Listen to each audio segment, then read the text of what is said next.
Like most people, I'm excited about Cyberpunk 2077. I crave science fiction games, and I'm a big fan of The Witcher and anything that CDPR generally does. But there's nothing I hate more than when a game comes out, especially if I'm looking forward to it, and it's a mess. The game ships loaded with bugs, glitches, performance issues, and things like that. I'm willing to put up with a bit of jank, perhaps some funny visual bugs and glitches. In this day and age with these giant open world games, you kinda have to expect a certain level of that.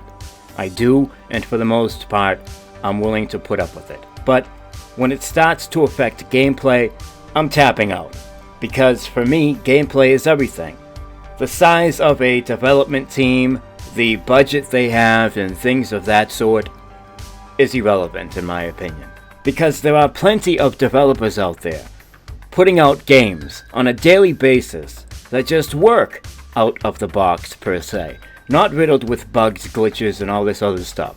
And in my opinion, it's because they know their limits. So if a studio is making a game and they find themselves starting to lose control over it, where these bugs are popping up and they can't really solve them in time for release, or perhaps the frame rate is tanking, maybe that's a sign that they need to reel it back in a bit. Maybe that's a sign that you're in over your head, that the scale and scope of the game might be a bit too much for the talent and manpower you have available.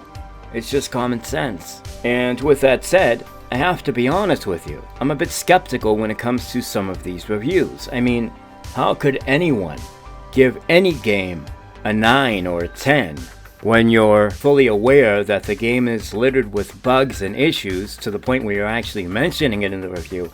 Is it because CD Projekt Red promised these reviewers that by the time the game actually does come out, those bugs and issues will be addressed with a patch? I'm having a hard time wrapping my head around this, and I can't believe it's not a bigger controversy than it is. They're asking reviewers not to actually include any of their own gameplay footage, to only use the stuff that's provided. It's not often where a studio is putting these kinds of demands on reviewers, but when it does happen, we usually call them out. Like when Warner Brothers had a checklist of demands for their Shadow of War game. It just seems like they're trying to keep all those bugs and glitches in the dark, hidden, away from our eyes. I see a lot of people trying to defend the game by comparing it to Fallout 4, and how they didn't deduct points for that game being littered with bugs and issues, so they shouldn't do it to Cyberpunk 2077.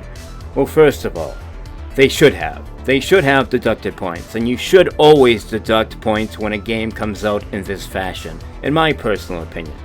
But unfortunately, we don't have a universal system when it comes to scoring games. So to say they're not doing it for this game, so you shouldn't do it for that game, is not a very solid standpoint in my opinion. Different people from different outlets reviewing games in their own way.